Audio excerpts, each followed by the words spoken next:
নমস্কাৰ সকলোলৈকে ষ্টেশংকৰ YouTube channel আৰু ফেসবুক পেজৰ মাজত নতুন এটা ভিডিঅ'লৈ সকলোকে পুনৰবাৰ মই আন্তৰিক স্বাগতম জনাইছো।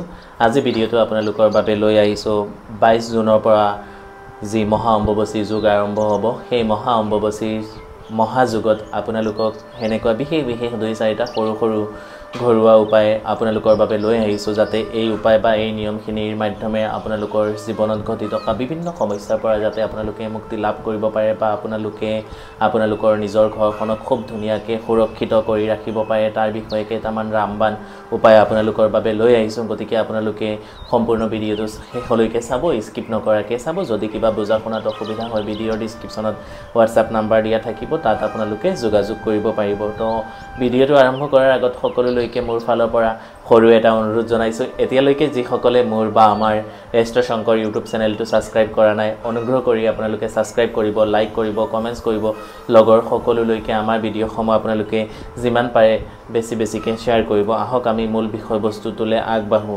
যি অম্বুবাচীৰ মহাযুগ 22 জুনৰ পৰা ৰবিবাৰ দুপৰীয়া প্ৰায় 3 বজাৰ পৰা আৰম্ভ হ'ব। 2:56 পৰা যি মহা অম্বুবাচী যুগ আৰম্ভ হ'ব আৰু 26 তাৰিখ ইংৰাজী কেলেণ্ডাৰ মতে 26 তাৰিখ পুৱতি নিশা প্ৰায় 3 বজালৈকে যি অম্বুবাচীৰ মহাযুগ চলিব। এই সময়ছোৱাত আপোনালোকক কিছুমান উপায় বা নিয়ম লৈ আহিছো, যিখিনি কৰি আপোনালোকৰ জীৱনত ঘটি থকা বিভিন্ন সমস্যাৰ পৰা আপোনালোকে মুক্তি লাভ কৰিবলৈ সক্ষম হ'ব। প্ৰথমত আহিম যি ৰবিবাৰে মহা অম্বুবাচী যুগ লাগি যাব, তাৰ পিছদিনা সোমবাৰ। এই সময়ছোৱাত আপোনালোকে কোনো ধৰণৰ ভগৱানক বা মূৰ্তি, ফটো, বিগ্ৰহ স্পৰ্শ কৰিব নোৱাৰিব। যদিও নোৱাৰে, আপোনালোকৰ গৃহ মন্দিৰৰ দৰ্জাসমূহ বন্ধ থাকিব, দুৱাৰ বন্ধ থাকিব। তাৰ উপৰিও আপোনালোকে এই নিয়মখিনি পালন কৰিব লাগিব। আপোনালোকে কি কৰিব লাগিব, যিদিনা 24 তাৰিখ মঙ্গলবাৰ, সেই দিনা আপোনালোকে সন্ধিয়া, এই দিনকেইটা যদি পাৰে আপোনালোকে যিসকলে ব্ৰত ৰাখিম বুলি ভাবিছে, তেতিয়া যদি আপোনালোকে নিৰামিষ আহাৰ গ্ৰহণ কৰে তেতিয়াহ'লে খুবেই বেছি ভাল। 24 তাৰিখ আপোনালোকে সন্ধিয়া আপোনালোকৰ ঘৰৰ দক্ষিণ দিশত, এই 24 তাৰিখৰ পৰা মঙ্গলবাৰৰ পৰা আৰম্ভ কৰি কণ্টিনিউৱাছ 9টা মঙ্গলবাৰ এই উপায়খিনি বা এই নিয়মখিনি আপোনালোকে কৰিব লাগিব। এই মহা অম্বুবাচীৰ মহাযুগৰ পৰা যদি এই নিয়মখিনি আপোনালোকে কৰিব পাৰে, 100% নিশ্চিত আপোনালোকৰ ঘৰখনত যিখিনি অপয়া অমংগল বা তেনেকৈ বেমাৰ আজাৰ অশান্তি যিখিনি হৈ থাকে, সেইখিনিৰ পৰা আপোনালোকে মুক্তি লাভ কৰিব পাৰিব। এক্সিডেণ্ট, দুৰ্ঘটনা, ফাৰা যিকোনো সমস্যাৰ পৰা আপোনালোকৰ ঘৰখনক সুৰক্ষিত কৰি ৰাখিব পাৰিব। লগতে আপোনালোকৰ নিজৰ জীৱনতো ঘটি থকা বিভিন্ন সমস্যাৰ পৰা আপোনালোকে পৰিত্ৰাণ পাব পাৰিব। 24 তাৰিখ মঙ্গলবাৰ দিনটো আপোনালোকে নিৰামিষ আহাৰ গ্ৰহণ কৰিব আৰু সন্ধিয়ালৈ আপোনালোকে ধূপ চাকি দিয়াৰ পিছত, যিহেতু মন্দিৰ দৰ্জা বন্ধ থাকিব, মই পুনৰবাৰ কৈ আছোঁ, আৰু কামাখ্যা মন্দিৰ ৰিলেটেড বা অম্বুবাচীৰ সময়ত কি কৰিব কি নকৰিব অলৰেডি মোৰ চেনেলত 2-3টা ভিডিঅ' দি থোৱাগৈ আছে। যিসকলে চোৱা নাই, এই ভিডিঅ'ৰ ডিছক্ৰিপশ্যনত মই লিংক দি থ'ম, আপোনালোকে অনুগ্ৰহ কৰি চাব। আজি ভিডিঅ'টো মই আপোনালোকৰ বাবে দিব লৈছোঁ, কেৱল মাত্ৰ আপোনালোকে এই নিয়ম বা উপায়খিনিৰ মাধ্যমেৰে আপোনালোকৰ ঘৰখনত ঘটি থকা বিভিন্ন সমস্যাৰ পৰা আপোনালোকে মুক্তি লাভ কৰিবলৈ সক্ষম হ'ব।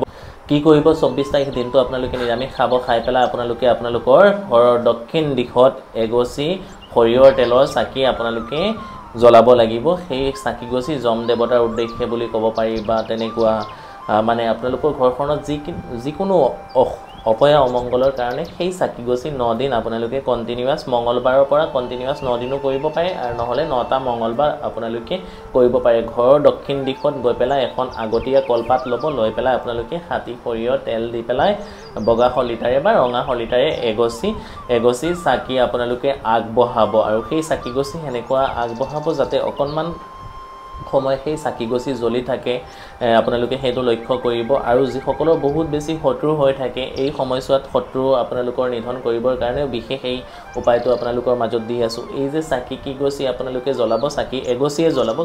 চাকি গছি জ্বলোৱাত আপোনালোকে বগা এখন কাগজত ক'লা কলমেৰে বা ৰঙা কলমেৰে, যদি আপোনালোকে ৰঙা চিয়াহী বা ক'লা চিয়াহীৰে যদি আপোনালোকে সেই শত্ৰুজনৰ নাম লিখি পেলাই আপোনালোকে জ্বলাই দিব পাৰে, মানে খুব মনৰ পৰা যদি সেই কামখিনি কৰিব পাৰে, তেতিয়াহ'লে আপোনালোকৰ জীৱনত যিজন শত্ৰু নাথাকক কিয়, তেখেত আপোনালোকৰ ধাৰা অকণমান হ'লেও মানে স্তম্ভন হ'ব, আপোনাৰ কোনো ব্যক্তিগত ক্ষতি কৰিব নোৱাৰে। ইয়াৰ পিছতো আৰু 2-4টা সৰু উপায় আপোনালোকৰ মাজত দিম, কিন্তু এইখিনিতে 2-এটা সৰু কথা আপোনালোকক জনাই ল'ব খুজিছোঁ। আপোনালোকে বহুতে মোৰ লগত বা আমাৰ লগত যোগাযোগ কৰিব খোজে, মোক ক'ত কেনেকৈ কিদৰে যোগাযোগ কৰিব পাৰিব। মোৰ গুৱাহাটীত চেম্বাৰ আছে, নগাঁৱৰ কঠীয়াতলী চাৰিআলি ৰামকৃষ্ণ জেমছ এণ্ড জুৱেলাৰীটো মোৰ চেম্বাৰ আছে, হোজাইতো মোৰ নিজৰ চেম্বাৰ আছে। গতিকে ভিডিঅ' ভিডিঅ'ৰ ডেছক্ৰিপশ্যনত contact details chamber detail Facebook page link WhatsApp channel link Instagram link গোটেইখিনি ডিটেইলছত দিয়া আছে যিসকলে এতিয়ালৈকে চোৱাকৈ নাই অনুগ্ৰহ কৰি আপোনালোকে চাব পাৰে আৰু জ্যোতিষশাস্ত্ৰ সম্বন্ধীয় যিকোনো দিহা পৰামৰ্শ আমাৰ পৰা একুৰেটলি আপোনালোকে পিন পইণ্ট প্ৰেডিকশ্যন হিচাপে ল'ব পাৰে তাৰ উপৰি যি